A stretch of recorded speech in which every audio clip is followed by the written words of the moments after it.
Hay que hacer una observación. La semana pasada nos tocó ver la sensibilidad del ojo a los colores. Estuvimos viendo el ojo como si fuera una cámara que tiene por un lado un sistema de lentes y por el otro pues tiene una película que de hecho se lleva el nombre de retina. Así que la semana pasada lo que vimos fueron las propiedades de la retina y nos olvidamos del sistema de lente que tiene el ojo por detrás, ¿no? Hoy queremos analizar un poco las propiedades del lente asociado al ojo. La siguiente. En fin, es normal que uno empiece por mostrar una cosa para que sepa de qué es de lo que uno va a hablar, ¿no? Yo me intereso en este pedazo nada más, ¿no? Ustedes saben que esta parte, lleva el nombre de iris, pues de hecho es como un músculo que se puede retraer y contraer. Esta abertura, según los estudios, puede oscilar entre 2 y 8 milímetros de diámetro. Ahora, como la luz que entra al ojo es proporcional al cuadrado del diámetro, porque es proporcional al área, entonces ese cuadrado pues oscila desde 2 por 2 hasta 8 por 8. 2 por 2 es 4 y 8 por 8 es 64. Entonces oscila de 4 a 64. Es decir, el ojo tiene una capacidad para ajustar la cantidad de luz que ya oscila en aproximadamente 16 partes. La siguiente. Bueno, ahora nosotros estamos interesados en analizar el paso de la luz, primero por la córnea, enseguida atraviesa una zona que lleva el nombre de humor acuoso, pasa enseguida a una especie de frijol. Este frijol tiene la propiedad interesante es que es hasta cierto punto elástica y que puede ser parcialmente deformado por un músculo que lo estira en los extremos. Y luego por detrás está lleno de una cosa parecida al agua. De hecho se llama humor acuoso. Y finalmente la luz se trae hasta acá atrás, a enfoque, a un hoyito. Aquí en este dibujo se puede observar allí una pequeña fosa. Y de hecho, fosa en latín se dice fovea. Bueno, lo que nosotros queremos hacer es analizar el paso de luz desde afuera hacia el interior, desde luego pasando por primero la córnea, el humor acuoso, el cristalino, el humor vítreo y finalmente su llegada a la fovea. Hoy no hablaremos para nada acerca de las propiedades de la retina que cubrimos exactamente hace 8 días, ¿no? Bueno, en la siguiente. Nosotros hemos analizado ya un asunto que nos permitiría ver cómo se comporta la luz al entrar en el ojo, y esto lo hicimos viendo las leyes de Snell. Yo he querido repetir todos los detalles más importantes de la ley de Snell, pero bueno, vamos a señalar rápidamente las principales propiedades, ¿no? En la superficie que separa de dos medios tiene una perpendicular, allí en el punto en donde cae un rayo de luz, ¿no? A ese rayo le llamamos rayo incidente. Y la perpendicular lleva el nombre de normal. La tijera conformada por el rayo incidente y la normal determina un plano de incidencia. Todo va a ocurrir en este llamado plano de incidencia. El rayo incidente produce un rayo reflejado y también un rayo refractado contenidos, repito, en el plano de incidencia. La dirección de los 3 rayos se puede especificar midiendo el ángulo que forman con la dirección normal. Teta subíndice I es el rayo incidente, teta subíndice R el rayo reflejado y teta subíndice T el rayo transmitido. En la siguiente. Bueno, este es el dibujo que explica todas estas variables. Este es básicamente el rayo incidente. Esta es la superficie que separa los dos medios, uno que tiene índice de refracción N1 y otro N2. Esta línea es la normal. Y entonces la idea es que este ángulo, el ángulo de incidencia es igual al ángulo de reflexión para el rayo reflejado, y este que está acá es el llamado ángulo de refracción. estos dos ángulos, es decir, este y este, son iguales por la ley de Snell de la reflexión, y la proporción del seno de este ángulo a este otro, este cociente, es igual al cociente opuesto de los índices de refracción, es decir, el índice de refracción del primero al segundo medio. Estas son entonces las leyes de Snell que hemos utilizado nosotros para analizar el comportamiento de las lentes. En la siguiente. Yo quisiera que descubran en este modelo el ojo, ¿no? No he dibujado todo el ojo. Realmente en este dibujo he colocado aquí lo que vendría siendo la superficie de la córnea. Y vean ustedes que ni siquiera he incluido el sistema muy complejo de lentes que hay en el ojo, hasta la córnea, el humor acuoso, el humor el cristalino, el humor vítreo. No he dejado más que una superficie. Y es que básicamente casi toda la refracción de la luz ocurre a nivel de la córnea, que es la parte más externa del ojo, ¿no?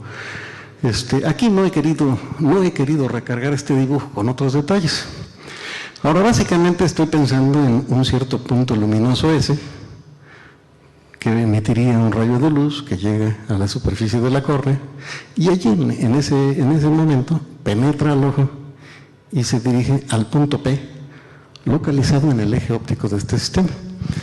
La idea normalmente sería encontrar la posición del punto P conociendo la posición del punto S. Y para esto, bueno, pues hay que hacer toda esta fiesta de análisis de ángulos, ¿no? El ángulo alfa, pues es el ángulo que forma el rayo que salió de S y que va dirigido hacia la superficie del ojo. Estos dos ángulos, este ángulo es el ángulo de incidencia. Ven ustedes, ven que yo he trazado aquí el rayo normal. Y luego, este otro ángulo es igual que este, que permite mostrar que este va a ser el rayo reflejado. Ese rayo reflejado, desde luego, no nos interesa porque no entra al ojo. Sin embargo, este que está acá, sí entra al ojo. Entonces, bueno, lo que hay que hacer es que el seno de este ángulo contra este otro, pues es el índice de refracción relativo de este medio respecto del de afuera. Nosotros hicimos el cálculo explícito, es uno de los cálculos más largos que hemos hecho aquí. Déjenme nada más recordarles un detalle de ese cálculo, la siguiente. Este es el detalle de ese cálculo que nos llevó a este resultado. No lo quiero repetir para presentarle este resultado. De hecho, yo les mostré una serie de 7 dibujos con sus ángulos y demás. Y hacia el final, ¿verdad? Pues llegábamos a este resultado. Este resultado sí me parece muy importante. N1 es el índice de refracción del primer medio, N2 del segundo, S0 es la distancia desde el objeto hasta la superficie, hasta el vértice de la superficie esférica. Esta es la distancia a la imagen, y R es el radio de curvatura de la superficie. Esta ecuación número 5 sí es bien importante. Más adelante nosotros utilizamos esta ecuación, la utilizamos para determinar la llamada fórmula del fabricante de lentes, que nos permitía calcular, por ejemplo, las propiedades ópticas de una lente cuyo material conocemos y cuyos radios de curvatura también. Yo, de hecho, voy a basar el día de hoy en esta propiedad. Sin embargo, es indispensable que yo les muestre a ustedes un principio equivalente al de las leyes de Snell, del que ya hemos hablado aquí, el principio de Fermat. Y resulta que el principio de Fermat resulta muy versátil para hacer este tipo de cálculos, ¿no? Así que por ese motivo he decidido reconstruir esta ecuación, ¿verdad? Pero ahora utilizando el llamado principio de Fermat. La siguiente. El principio de Fermat es espantosamente sencillo. Parece que se deriva de algunas consideraciones que hizo Herón de Alejandría y básicamente afirma: la trayectoria que sigue la luz para ir de un punto a otro es aquella que se recorre en un tiempo mínimo. Este es el enunciado del principio de Fermat y es lo que vamos a utilizar para analizar el funcionamiento del ojo. Quiero recalcar aquí que dice tiempo mínimo, no distancia mínima. Acuérdense que la distancia mínima siempre se obtiene con una recta. Entonces aquí los rayos de luz se ven obligados a curvar su trayectoria de tal manera que siguen precisamente la trayectoria que minimice el tiempo que le toma a la luz de ir de un lugar a otro. Ahora bien, si representamos mediante la letra C la velocidad de la luz en el vacío, es decir, ponemos que C vale 300.000 kilómetros por segundo, entonces la velocidad C' de la luz en un medio cuyo índice de refracción es n, pues es la velocidad de la luz en el vacío dividida entre el índice de refracción. Esto es básicamente todo lo que nos hace falta para analizar el comportamiento del ojo como una lente. La siguiente. Bueno, pues hace falta volver a hacer un dibujito de qué es lo que estamos tratando de hacer. Esta parte más o menos gris representa el ojo. Esto entonces es la córnea y aquí está el medio óptico. Estoy pensando en un objeto afuera, a una distancia S0, un objeto que produce rayos de luz. De hecho, nada más he pintado un rayo, ¿no? Pero imagínense ustedes todo aquí, un cono de rayos de luz que salen del objeto y que llegan a la superficie de la córnea. Yo quiero entonces analizar el paso de este rayo que llega a la superficie de la córnea y allí procede a dirigirse al eje óptico de este sistema. Básicamente, el principio de Fermat entonces establece que la trayectoria que va a seguir la luz para ir desde este punto a este punto debe ser un tiempo mínimo. Ahora, yo quiero que todos los rayos que salgan de aquí, que lleguen a la superficie, lleguen a este mismo punto. Yo necesito que todos los rayos se enfoquen en ese punto. Y entonces es indispensable que el recorrido de este rayo o de uno que venga por acá tenga exactamente el mismo tiempo. Si no tuviera el mismo tiempo, la luz se iría por el tiempo más corto, por el que tenga el tiempo más corto. Para que todos los rayos se enfoquen en este punto, es indispensable que todos los rayos que salgan de aquí tengan exactamente un mismo recorrido. En particular, es indispensable que el tiempo que haga la luz para ir desde aquí hasta acá, por este camino, es decir, de aquí hasta este punto y luego desde este otro hasta el final, sea exactamente el mismo tiempo que hace de ir desde aquí, yéndose por toda la horizontal. Y pueden ustedes ver que la horizontal es efectivamente la distancia más corta. Pero el chiste es que esta curvatura que le hemos puesto aquí, esta curvatura permite que el tiempo a lo largo de esta trayectoria que es más larga, resulte del mismo tamaño que el tiempo a lo largo de la trayectoria rigurosamente rectilínea, ¿no? Vean ustedes, comparen ustedes esta hipotenusa con este cateto que va desde la base de este puntito hasta acá. Los catetos de un triángulo siempre son más pequeños que la hipotenusa. Entonces digo, automáticamente este trayecto pues toma más tiempo que porque es más largo y se realiza exactamente en el mismo medio, ¿no? Sin embargo, vean que cuando analizamos este rayo recorre una mayor distancia que este otro de aquí abajo. Nada más que vean que ustedes que el de abajo, esta parte se recorre en el aire, igual que pero este pedacito se recorre en un medio, en este caso en la córnea y parte posiblemente del humor acuoso, y entonces en esta parte la luz va muy despacito, va muy lentamente, y entonces allí se compensan las diferencias de tiempo. Bueno, para analizar este asunto lo que tengo que hacer es obtener una expresión sencilla que me permita ver qué tanto más largo es esta distancia que esta otra. Eso es muy fácil de obtener, lo vamos a hacer rápidamente, ¿no? Y esa misma fórmula la vamos a poder utilizar para ver qué tanto más grande es este lado que está aquí abajo. Yo le he añadido aquí las variables S0, que es la distancia que ubica al objeto desde el centro del ojo, desde el centro de la córnea, ¿verdad? Y esta otra coordenada que ubica la imagen respecto del vértice de este mismo punto. Ustedes ya saben que pues si esto tiene que ser el ojo, entonces SI la distancia de la imagen debe ser forzosamente la distancia desde la córnea hasta la fovea, que es donde se produce la imagen, ¿no? La siguiente. Bueno, pues este es básicamente toda la matemática que hace falta para hacer el análisis. Vean ustedes, yo he pintado aquí un triángulo en color rojo. Este triángulo tiene un cateto H y un cateto S. Y aquí es donde utilizamos el teorema de Pitágoras. El teorema de Pitágoras dice que es el tamaño de la hipotenusa elevado al cuadrado, pues es igual a la suma del cuadrado sobre este cateto y el cuadrado construido sobre el otro cateto. Esa es toda la matemática que me hace falta para esta conferencia. Entonces, yo estaría diciendo, si esto vale sigma, la distancia desde aquí hasta acá, sigma cuadrada vale h cuadrada, y esta es s cuadrada. Este es el teorema de Pitágoras. Ahora vean ustedes, yo he hecho un truco, miren, aquí agarré un compás, puse aquí la punta del compás y tracé este arco. ¿Con qué objeto? Bueno, yo tracé ese arco con el objeto de ver esta distancia delta.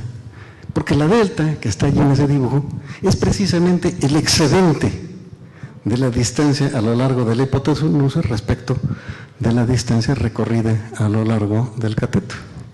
Entonces yo lo que tengo que hacer es calcular esa delta. Y esa delta, bueno, pues vean ustedes, esta sigma la puedo expresar como este radio pues vale S, y luego este pedacito vale delta, sigma vale S más delta. Bueno, pues ahora hay que utilizar las formulitas que vemos en la secundaria. Tengo que elevar la sigma al cuadrado, que está acá. Le elevo al cuadrado y obtengo, pues, ¿qué? Cuadrado del primero más el doble producto de S y delta, y el cuadrado de la delta. Yo entonces sustituyo esto, lo tengo que sustituir aquí. Obtengo esta ecuación, la simplifico y obtengo esta más sencilla. Y ahora miren, aquí tengo dos veces el producto de S por delta. S es toda esta distancia y delta es este pedacito. Y luego delta al cuadrado pues sería el producto de este pedacito por sí mismo. Si yo estoy considerando rayos para los cuales este ángulo es pequeño, entonces esta delta es realmente muy pequeñita y elevada al cuadrado todavía más pequeña. Entonces eso me permite aproximar esta suma simplemente por 2S delta. Y de aquí ven ustedes, la delta la puedo escribir como h cuadrada entre 2S. Y aquí estoy utilizando, notando que la S, esta distancia, y esta otra son muy parecidas, así que este cociente lo puedo aproximar por h cuadrada entre 2 sigma. Esta ecuación que yo le estoy proponiendo es toda la matemática que me hace falta para analizar el fenómeno de la visión. Esto es a lo que se reduce, pues, el teorema de Pitágoras. Del teorema de Pitágoras entonces obtengo la diferencia de trayecto en función del cuadrado de la altura y del doble de la hipotenusa. Ahora sí podemos pasar a la siguiente. Estamos regresándonos al ojo. Ven ustedes que aquí tengo un primer excedente que voy a llamar la nada 1, aquí en esta parte que es esta altura al cuadrado entre 2 veces esta distancia. Y luego de este lado, acá, tengo un excedente igual, ¿no? H cuadrada entre 2 sigma i, donde sigma i es la distancia desde la córnea pues hasta la fóvea en la retina. Ahí tengo los dos excedentes. Y esto nos muestra que pues este camino es más largo en esta cantidad más esta cantidad que este otro camino. Es más largo. Ven ustedes que este se recorre en un índice de refracción N1 y este en un índice de refracción N2. Entonces este que está acá, pues hay que multiplicarlo por N2 y este por el índice de la refracción del aire, que es prácticamente 1. Así que entonces esa es la longitud a lo largo de esta trayectoria. La siguiente. Bueno, pues ahora estoy añadiendo esta trayectoria. Ven ustedes que yo nada más hablé del excedente por este camino y de este otro excedente por este otro. Pero ahora, si yo me voy de aquí a lo largo de todo el horizontal, este pedacito, es un tramo recto que recorre en el aire. Y luego, desde aquí hasta acá es un tramo recto que yo recorro ya en el material óptico del ojo. Pero este pedacito que está acá, este pedacito va a tener un incremento porque acá arriba se recorre en el aire y acá arriba y acá abajo se recorre en el medio, ¿no? Entonces tengo n-1, que es la diferencia de índice de refracción, por delta, que es el tamaño de ese pedazo.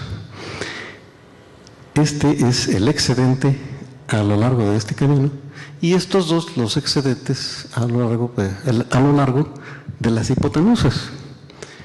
Bueno, pues lo que nosotros vamos a hacer es decir que este excedente más este excedente es igual a este otro excedente.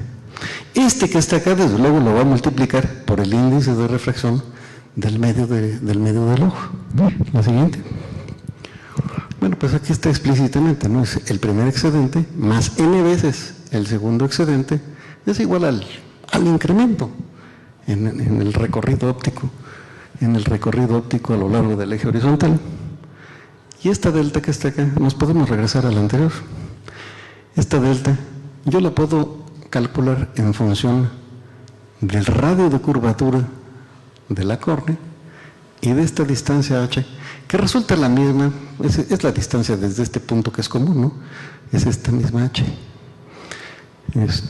Esta delta que está acá es este número, h cuadrada entre 2 veces r mayúscula. Nos regresamos a la siguiente. Bueno, entonces, esta es la afirmación de que todos los caminos hagan exactamente el mismo tiempo, ¿no? Estoy pidiendo que en el camino de ahí arriba se haga lo mismo que en el camino que se fue a lo largo del eje óptico. Pero esto lo quiero imponer para todos los rayos. Es decir, esto es una ley que se debe cumplir para todo valor de h, en particular para h igual a 0. ¿Verdad? Entonces, dividiendo toda esta ecuación entre h cuadrada entre 2, ¿verdad? Esta ecuación se simplifica en esta. Y luego, esta misma que está acá, la podemos escribir cuando h es muy pequeña, como esta otra. Vamos a regresarnos. Miren ustedes, lo que estoy diciendo es que si este ángulo es muy pequeño, es decir, esta h es chiquita. Si este ángulo es pequeño, entonces esta distancia y esta distancia son prácticamente idénticas. Y pongámonos los pies en el suelo. Esta abertura que está acá, esta h, es del orden de 8 milímetros, de 4 milímetros cuando tenemos la pupila completamente abierta. Y esta distancia, para esta distancia podríamos poner 1000 metros o podríamos poner 100 kilómetros. O vemos las estrellas y las estrellas están a miles de años de luz de distancia, ¿no? Entonces, estos ángulos realmente son espantosamente pequeños, ¿no? En esas condiciones, esta distancia, la sigma 0, prácticamente es idéntica que esta otra. Nos regresamos. Entonces, efectivamente, nosotros podemos pasar de la ecuación 6, que era válida para las hipotenusas, a la correspondiente que es válida para los catetos. Y esta ecuación, esta es precisamente la ecuación que habíamos obtenido haciendo un análisis trigonométrico muy largo y tedioso, siguiendo la trigonometría y siguiendo las leyes de Snell. Esta que está acá es entonces la ley fundamental. Vamos a pasar a la siguiente. Quiero comparar este resultado que estoy repitiendo, es el mismo de la vista anterior. Estoy repitiendo contra la expresión general que nos localiza la posición de la imagen con respecto a la del objeto para una lente delgada. Este es el caso de una lente delgada y este es el caso del ojo, ¿no? Porque acuérdense ustedes, no sale el rayo de luz del ojo, se forma la imagen dentro del ojo, ¿verdad? Entonces, vean ustedes, una primera diferencia es que aquí, en esta fórmula, la posición del objeto y la posición de la imagen tenían una posición francamente simétrica. No es el caso para el ojo. Vean ustedes que la distancia para el objeto va con el número 1 y la distancia para la imagen va con el índice de refracción, pero del ojo. Entonces, esta diferencia es bien importante. Va a traducirse esta diferencia, este 1 y este n, se va a traducir en que el ojo tiene dos distancias focales, pero no son distancias focales iguales, como ocurre con una lente delgada. En el caso de los ojos, tenemos dos distancias focales. Ahora miren, yo deseo trabajar esta ecuación, la número 8. Y para ello quiero hacer dos cálculos. Yo he puesto estos cálculos de una manera taquigráfica, miren ustedes.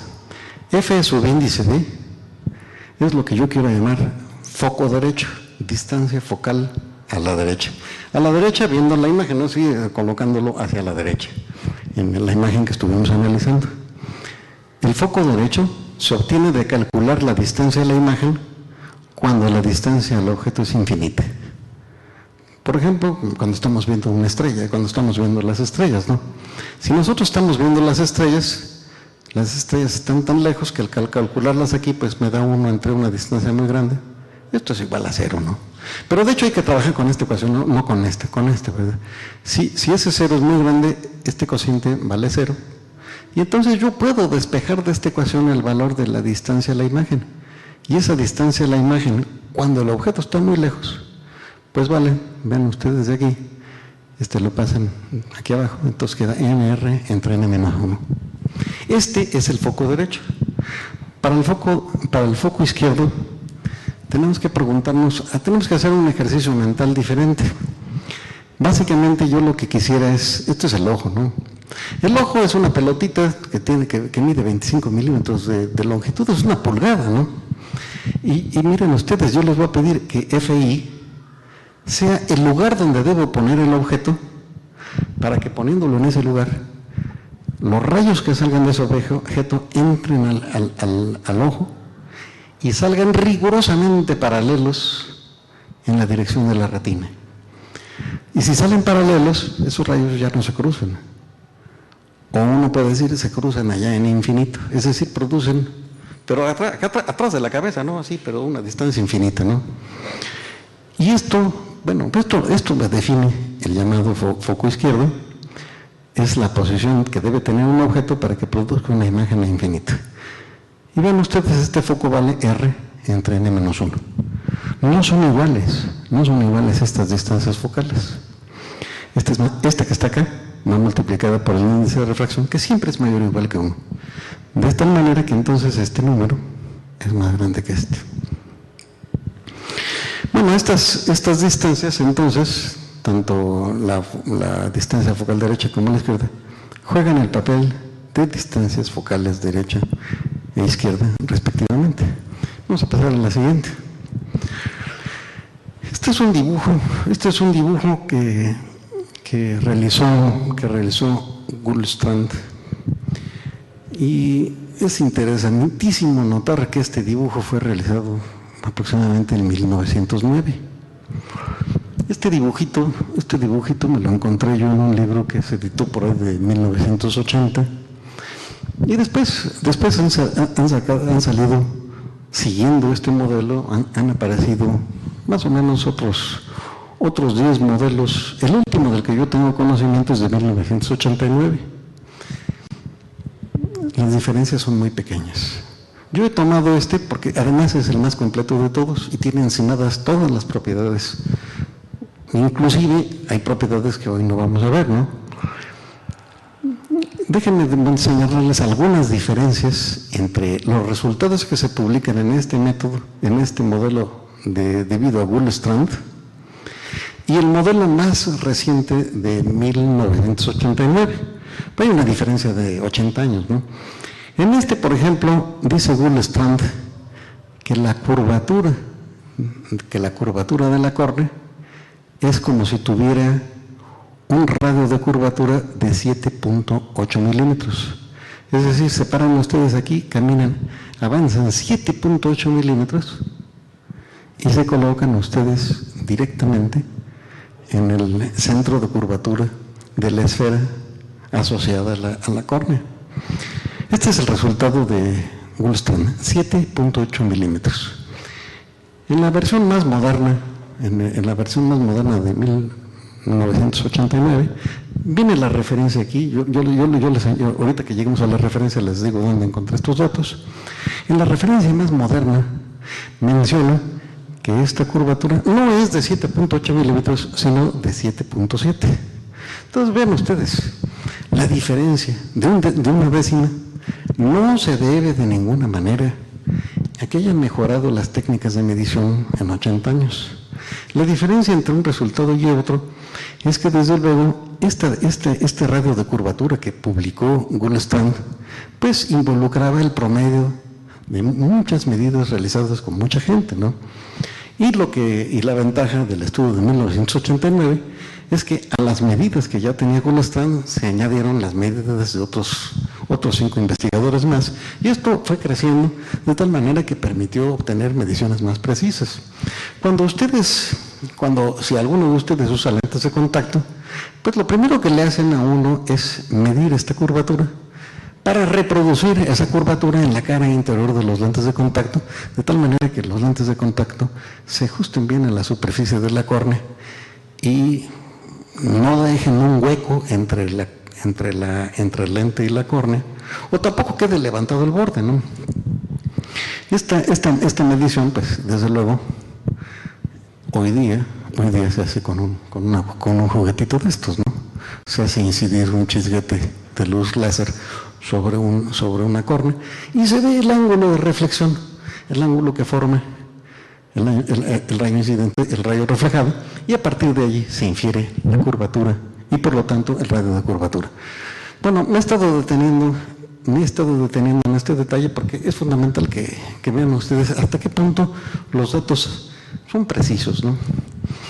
Ahora ven ustedes, aquí en este dibujo se muestra la distancia desde el vértice de la córnea a lo largo del eje óptico del sistema, la distancia desde este punto hasta este otro que aquí llaman F'. Yo en las ecuaciones que tenía en la página anterior, a esta F' yo le llamé foco derecho, F subíndice D. Y entonces vean ustedes, la distancia desde aquí hasta acá, pues no es otra que el tamaño del ojo. Es el tamaño del ojo. Hace un momento les decía yo que esa distancia era de 1 pulgada, 25 milímetros. Ven ustedes que pues realmente estaba yo exagerando, ¿no? Era un ojo más largo, más grande de lo debido, 24.4. Esta es la medida que ofrece Gullstrand. En la teoría en el trabajo de 1989, esta distancia se sustituye por 24.2. Así que bueno, si ustedes trabajan un ojo de 25 milímetros, están realmente dentro de lo correcto, ¿no?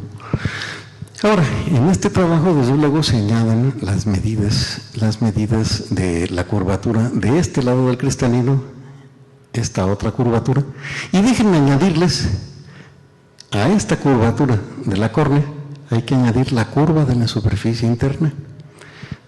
Y estas dos curvaturas no son iguales. Si la curvatura de afuera y la de adentro de la córnea fueran iguales, bueno, entonces se trataría de un sistema óptico de caras paralelas.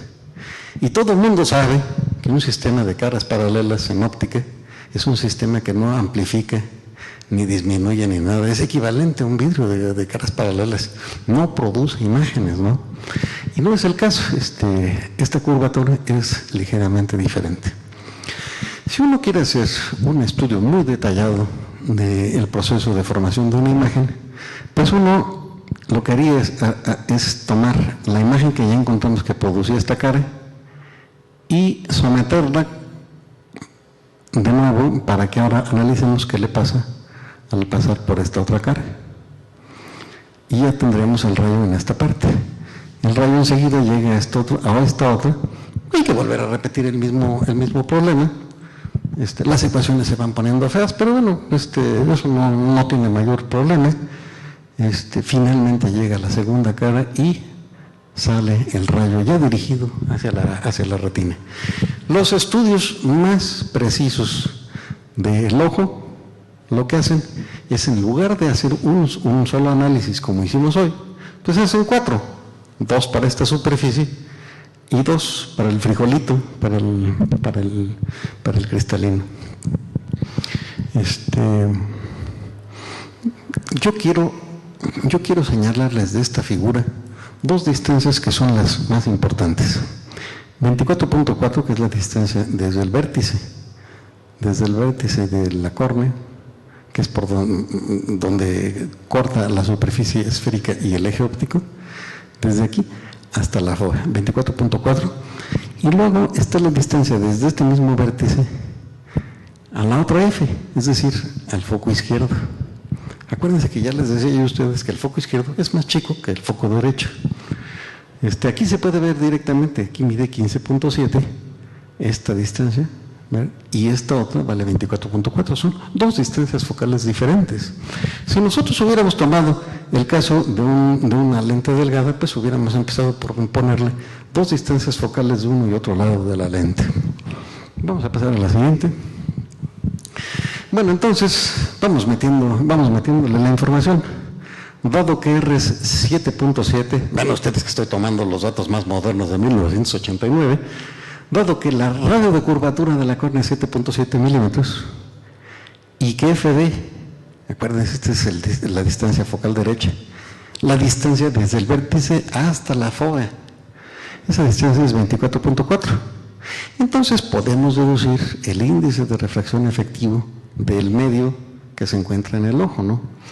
Bueno, nosotros habíamos visto que FD era igual a NR entre N-1, y esto que está acá, pues, de toda esta expresión, yo puedo deducir cuánto vale la N, ¿no? En los cursos de secundaria, ¿verdad? Al proceso matemático que nos permite conocer cuánto vale la N, si yo conozco la R y la FD, pues dice, vamos a despejar la N. Y si despejamos la N, nos queda simplemente como la distancia focal derecha entre la distancia focal derecha menos el radio de curvatura de la córnea. Bueno, si ustedes sustituyen aquí 24.4, miren ustedes, estoy utilizando el dato viejo de 1909 para la distancia focal y el dato nuevo, ¿no? En fin, no es muy diferente el resultado. Obtenemos un índice de refracción que es de 1.46 milímetros. No, aquí no va, aquí no, no tiene unidades, es 1.46 simplemente. Ven ustedes, acá tengo milímetros y abajo tengo milímetros, así que se cancelan los milímetros. Aquí, esta ecuación, la 10, hay que quitarle unidades. El índice de refracción no tiene unidades, es un número puro. Y ya que estamos en esto, bueno, este es el índice de refracción, entonces ahora podemos calcular cuál es la distancia hasta el foco izquierdo. Ya calculamos el foco derecho, ¿no? El foco derecho, de hecho, lo que estamos haciendo es tomar el tamaño del ojo. Simplemente hay que medir de qué tamaño es el ojo, y al medir de qué tamaño es el ojo, hemos deducido cuál es el índice de refracción del medio óptico que está encerrado dentro del ojo. Entonces, ya que conocemos la N, pues podemos sustituirlo en la formulita que nos permite determinar el foco izquierdo, y esto no es otra cosa que el radio de curvatura que tenemos acá entre N-1. Pero esto que está acá es precisamente el foco derecho dividido entre N, y esto me da 16.7 milímetros. Vamos a regresarnos. Vean ustedes el número medido por Goldstand es de 15.7. Yo estoy obteniendo 16.7, 1 milímetro más. ¿A qué se debe esta divergencia entre el valor medido y el valor calculado? Por favor, recuerden ustedes que yo he simplificado el problema de 1, 2, 3 y 4 superficies. O sea, van ustedes, ven el rayo, pasa del aire a la córnea, y luego de la córnea al humor acuoso, y luego del humor acuoso al cristalino, y luego del cristalino al humor vítreo. Hay cuatro transmisiones de rayo, y yo no he hecho más que una. Desde luego, no hay mayor mérito en hacer las 4, ya que tengo las fórmulas para una, pues vuelvo a aplicarlas, y luego con 2, y la vuelvo con 3, y luego vuelvo con 4. Se vuelve cargado, pero puedo obtener los resultados más precisos, ¿no? Entonces, vean, este número que está acá, yo he tomado las dimensiones del ojo, ese no lo he calculado. Yo, sobre la base del trabajo que hemos hecho hoy, lo que he hecho es calcular ¿cuál es la distancia focal izquierda del ojo? Ahora, me hace mucha falta hacerles a ustedes un comentario de la importancia que reviste esta distancia focal. Porque cuando ustedes le colocan anteojos a una persona,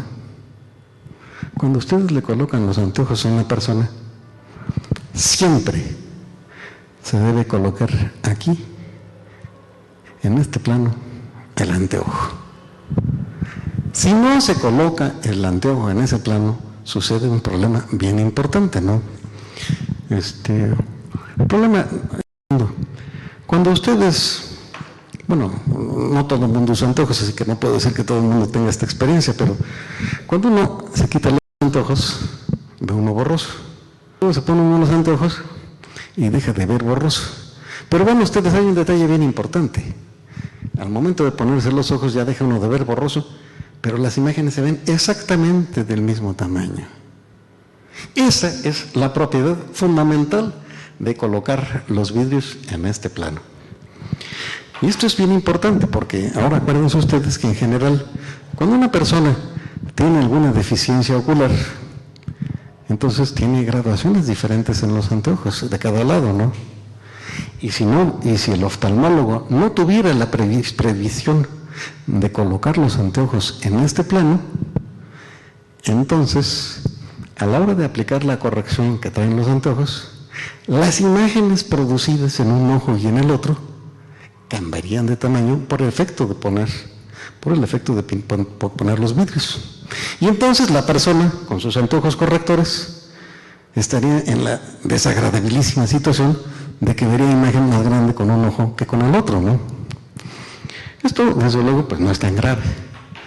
Empezaría a pasar el tiempo, y con el tiempo las dos imágenes, o sea, pasar los meses de usarles los anteojos, empezarían a acostumbrarse a percibir imágenes que son de diferente tamaño y las podría volver a encimar en su cerebro de tal manera que parezcan idénticas, ¿no? En fin, yo les paso a ustedes la receta, ¿no? Y básicamente lo que pasa es que si ustedes colocan aquí un vidrio, entonces un rayo que pase por el centro de este vidrio sale del otro lado exactamente en la misma dirección, otro rayo que pasara por este centro saldría sin alterar su sentido, y entonces el ángulo de este lado sería igual que el de este otro lado, y esta lente entonces no produciría ninguna amplificación, que es lo que es importante, ¿no? Entonces, esta distancia, la distancia entre la córnea y el lugar donde van los anteojos, pues debe ser de 15.7 milímetros. Ahora, si ustedes en lugar de ponerle 15.7 le ponen 15.5 o 16.2, no importa, no se nota. Pero si no es 15.7, si no es, por ejemplo, 1 pulgada, es decir, tienen ustedes una cosa así, entonces sí se ve la imagen más chiquita, ¿no? En fin, vamos a pasar a la siguiente.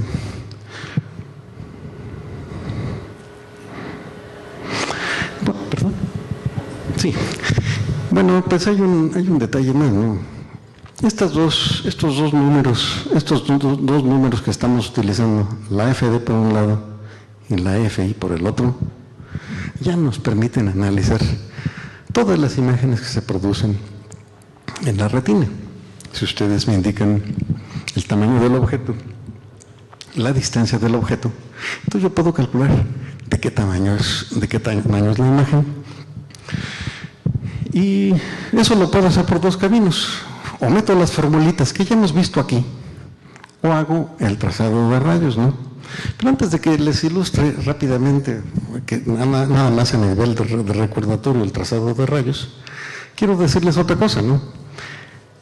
Con esta distancia focal y esta focal, esas dos, y además conociendo el diámetro de la pupila, yo puedo calcular cuál es la cantidad de energía por unidad de tiempo, por unidad de segundo que está incidiendo en su retina. Y es más, puedo hacer ese cálculo en cada punto de toda la retina, con cosas tan espantosamente sencillas como estos dos números. Bueno, vamos a pasar rápidamente al recordatorio del trazado de rayos. Este dibujo que les estoy proponiendo tiene esta recta vertical con un par de flechas, ven ustedes. Estas flechitas, estas dos flechitas añadidas a la recta vertical, pues son el recordatorio para una persona que está haciendo trabajo en óptica de que esto que está acá es una lente. Simplemente es un recordatorio, ahí hay una lente, y entonces yo debo, junto con esta lente, trazar una perpendicular a la lente. Esa perpendicular es el eje óptico del sistema. Y hasta ahorita pues no hemos hecho más que trazar dibujos a lápiz, ¿no? Añádanle a la izquierda el foco izquierdo y a su derecha el foco derecho. En el caso del ojo, estas dos distancias son diferentes. Ya vimos que una es de 24.4 milímetros y la otra es de 16 milímetros aproximadamente, ¿no? No son muy diferentes, pero sí son diferentes. Y entonces ven ustedes, tienen un rayo, esto que está acá es un objeto, ¿no? De hecho, nada más voy a analizar la punta de la flecha. Aquí me imagino que habría un foquito, ¿no? Y en ese foquito sale un rayo de luz paralelo al eje óptico, llega al plano de la lente, y allí se refracta pasando por el foco derecho. Y se continúa, ¿no? Aquí continúa. Yo no he dibujado la continuación, pero ustedes bien pueden imaginarse que esa recta continúa, ¿no? Y por otro lado estoy tomando un rayo que sale del mismo objeto, pasa por el foco izquierdo, llega a la lente y a partir de ese punto sale paralelo y sigue esta trayectoria. Estos dos rayos se cruzan en este punto. Aquí es donde están produciendo la imagen. Ahora, esto que les acabo de pintar aquí es la técnica que uno utiliza para buscar la imagen utilizando el método de trazar dos rayos, ¿no? Sin embargo, este método que estoy proponiéndoles tiene un defecto muy importante a la hora de quererlo utilizar con un ojo.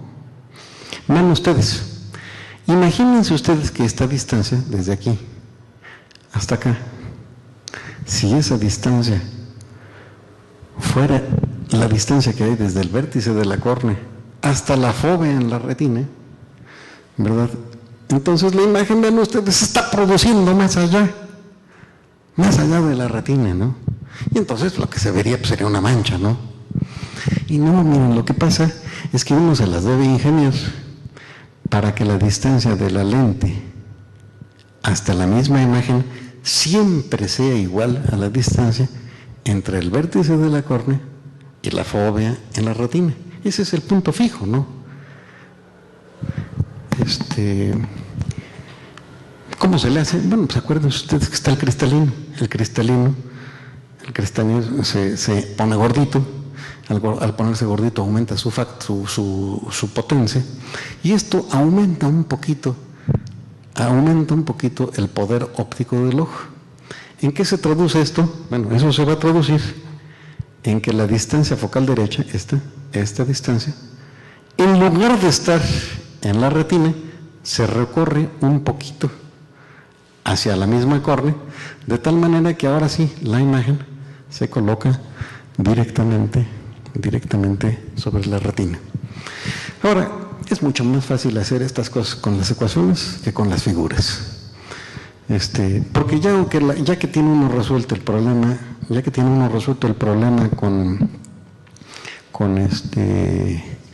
con las ecuaciones, pues ya nada más sustituye uno los valores en la figura y de la figura ya puede uno sacar todo el resto, ¿no? Vamos a pasar a la siguiente. Bueno, estas son las referencias que me parecería adecuado sugerirles, ¿no? En el primer lugar está el libro de Feynman. Acuérdense que Feynman obtuvo el premio Nobel en electrodinámica cuántica. Y que pasados unos cuantos años, 5, 10 años después de haber obtenido su premio Nobel, le invitaron a dar un curso de física general para jóvenes allá en Estados Unidos.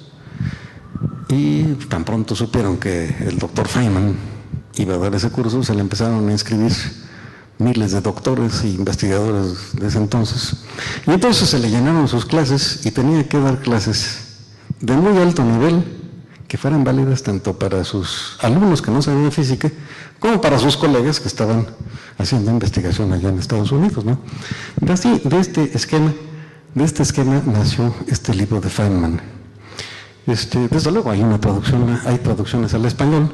Hay algunas traducciones al español que son bilingües, traen una versión en inglés y una versión al español. En segundo lugar, quiero mencionarles el libro de Artigas, Capella y Felipe, y de Pujol. Este libro, Óptica Fisiológica y Psicofísica, es un libro editado en Barcelona. Tiene mucha información sobre las propiedades ópticas, las propiedades de refracción, la distancia focal, en fin, la ajustabilidad de la retina, pero también tienen cosas muy buenas acerca de la teoría del color y de la apreciación de los colores. En el tercer lugar, le estoy preparando el libro de Jenkins y de Harvey White, Fundamentos de Óptica. Este es uno de los grandes clásicos, pero de los grandes clásicos de la óptica. Tiene los desarrollos más interesantes, desgraciadamente los presenta de una manera antigua. Este libro tiene la desgracia inmensa de que cada capítulo hay que leerlo 2 o 3 veces. Y en la tercera empieza uno a descubrir la extraordinaria genialidad de los autores. Yo se lo digo desde ahorita, hasta la tercera lectura le empiezan a agarrar ustedes, pero entonces le agarran bien. Un libro bastante más moderno es el de Hecht y Zajac.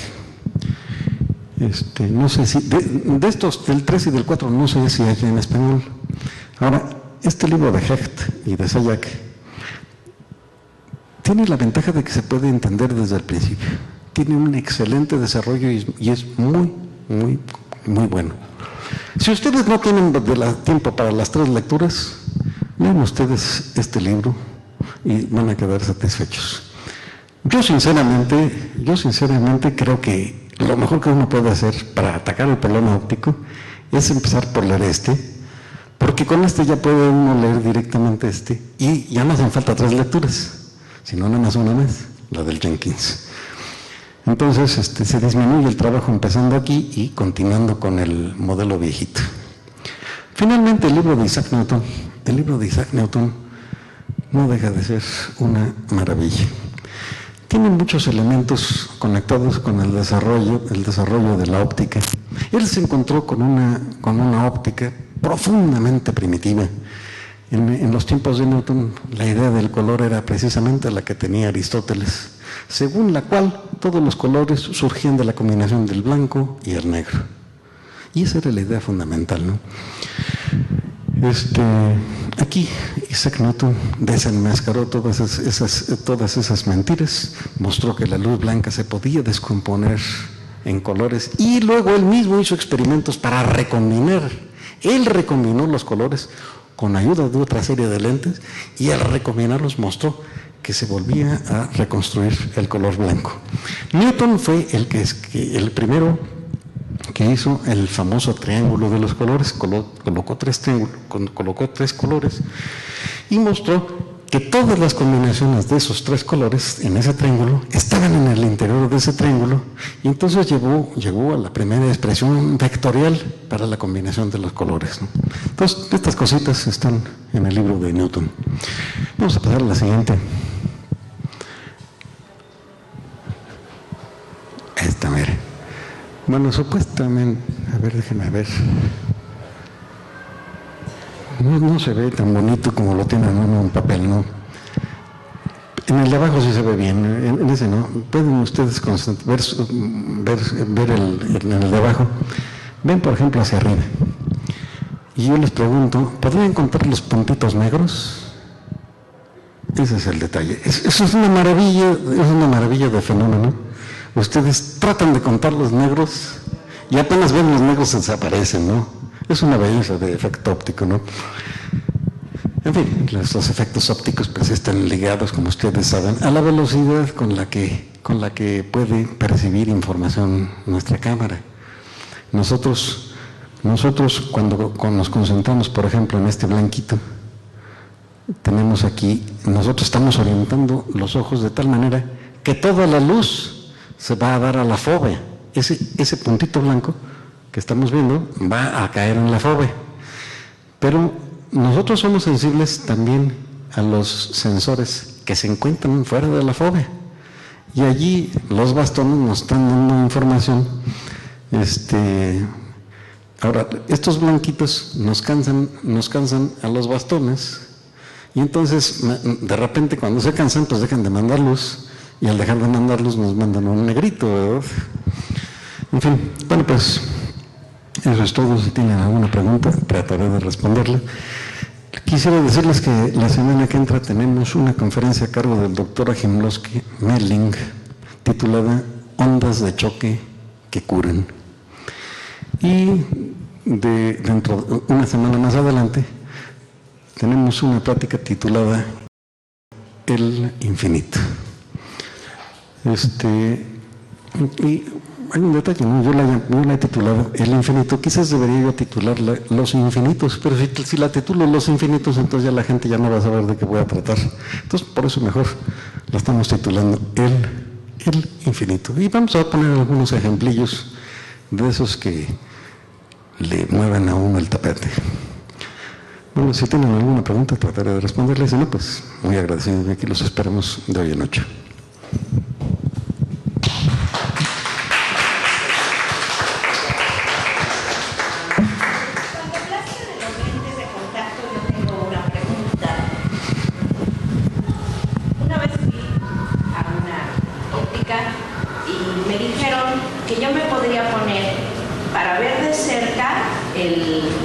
En el ojo derecho y para ver de lejos el ojo izquierdo, pero yo dije, y sí lo hice, pero yo dije, mi cerebro se va a volver un poquito loco. Yo creo que no es muy acertado ese, y así los están vendiendo, ¿eh? Bueno, yo realmente no soy oftalmólogo. No, pero yo lo que sí sé es que ya existen los bifocales de contacto. Pero así me lo sugirieron, pues cómprese el derecho para ver de cerca y el izquierdo para ver. Lo único problema es que tenemos. La verdad es que uno sí se acostumbra muy rápido. Mire, yo me acuerdo que la primera vez que se me rompieron mis anteojos, no se me rompieron los dos, ¿no? Se me rompió uno y se me rompió un lado, y pues no había anteojos, ¿verdad? Entonces se pone uno lo que hay o nada, y entonces me puse mis anteojos. Y yo me acuerdo que el primer día, los primeros días, yo veía la pantalla así toda rayada del vidrio que tenía yo roto. Y a las 2, 3 semanas, a mí ya no me hacían falta anteojos nuevos, ¿no? Yo ya veía muy bien con un lado y yo no podía pasar de ver con el otro, ¿no?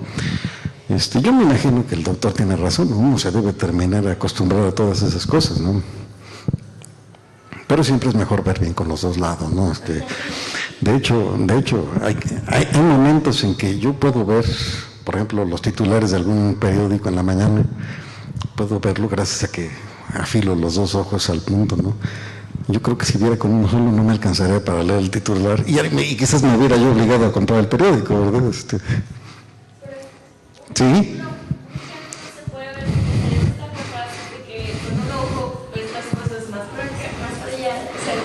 Se ven los acá y con el ojo derecho se ven los para acá y los salen.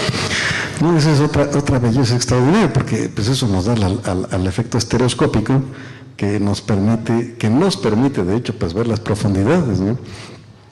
Y luego nosotros, porque pues de repente un día aprendimos cuál era el fenómeno, pusimos dos cámaras, las apuntamos a una misma cosa, obtuvimos un par de diapositivas, nos las pusimos enfrente, y cuando aprendimos a ver las diapositivas pudimos ver la superposición de las dos cosas, que ya nos da un efecto estereoscópico de profundidad, ¿no?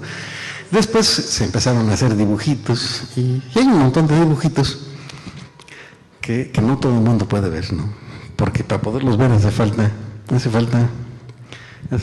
abrir los ojos, ponerlos rigurosamente paralelos. Hay que poner mirada perdida, ¿no? Ya después de que uno tiene la mirada, produce uno el enfoque y alcanza uno a superponer las dos imágenes en la cabeza y da lugar a ese exquisito fenómeno de profundidad.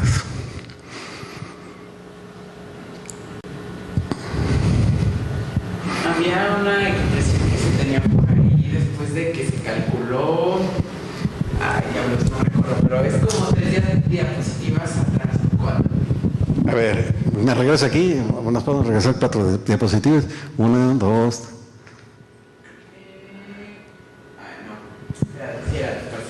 ¿Después de esta? Sí. ¿La que sigue? Era después de esta, creo. Sí. Ahí es. Ya pues, veamos, ahí qué fue lo que hicimos. Tuvimos A ver, básicamente lo que tengo es la distancia focal derecha en función del radio de curvatura de la córnea y del índice de refracción del medio óptico. Ahora, la R se puede medir, el radio de curvatura, y luego la distancia focal derecha, pues no es otra que la distancia desde el centro de la córnea hasta la fóvea, es el tamaño del ojo. Entonces, de estas dos informaciones, y la incógnita única es la n, ¿no? La íntima. Entonces, esto hay que pasarla para acá multiplicando, y luego, pues, y como esta es más grande que la r, pues entonces conviene que esta la pasemos a este lado, y este 1 por fd va para el otro, que es lo que me deja esto, y este cociente, ¿no? En fin, es la despejada, ¿no? Esa parte sí la entendí. Pero lo que no entendí es cómo pasamos de que FI. ¿Esta? Ajá, que es igual a R entre N menos 1 es igual a R. Pues vamos a regresarnos una diapositiva. ¿Más? Aquí está, mira. FD entre FI, pues va a ser N. Tan. ¿Ves? Entonces, uno se agarra de donde puede, ¿no? El cociente de las distancias focales es precisamente el índice de refracción. Entonces, si yo ya conozco una distancia focal, pues deduzco la otra. Sí, tienes toda la razón, ¿no? Yo no dije de dónde la saqué, ¿verdad? Pues yo la puse nada más, ¿no? Pero el origen es este, ¿no? Y el origen es muy sencillo. Si yo divido el foco derecho entre el foco izquierdo, es esto entre esto. Es una simple n. La proporción entre sí de las dos distancias focales es precisamente el índice de refracción. Yo tengo que mencionarles a ustedes que los índices de refracción que les estoy dando son índices de refracción que corresponderían a una sola superficie, pero hay 4. Hay 4 transferencias. Entonces, en la realidad, los índices de refracción son un poquito más pequeños que estos calculados. Son del orden de 1.35. Bueno, esas cosas van a surgir si uno hace el estudio completo, ¿no? ¿Sí? ¿Y es igual el índice de refracción en todos los? Más o menos, bueno, yo tengo que responder que todos mis libros de óptica señalan los mismos índices de refracción para la córnea, mismos índices de refracción para el humor acuoso, mismos para el cristalino y mismos para el humor vítreo. Quiero añadir que el cristalino, de hecho, es como una cebolla, es una cebolla transparente. Y entonces, de hecho, tiene un índice de refracción que varía a lo largo de la capa de la cebolla en la que uno vaya. Pero bueno, cuando se da un valor promedio para el índice de refracción del cristalino, se vuelve a mencionar un solo número.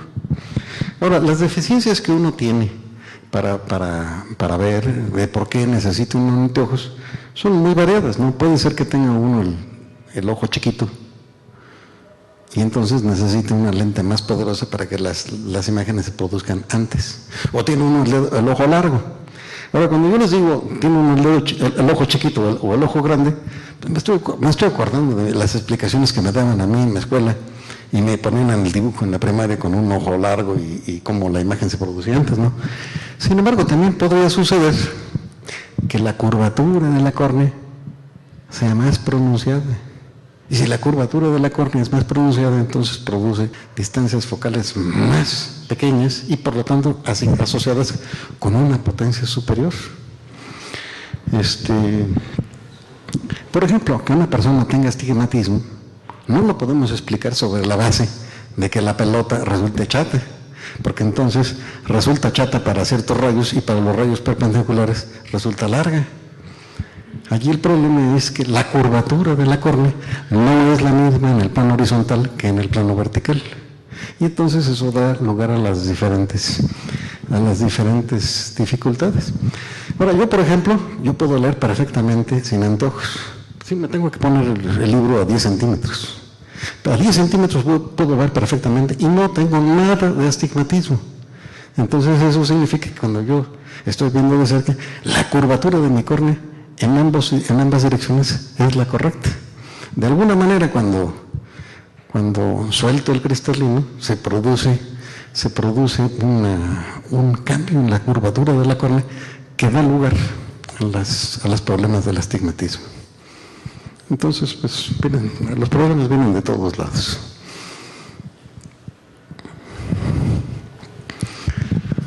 Bueno, pues, muchas gracias. Nos vemos entonces de hoy en 8.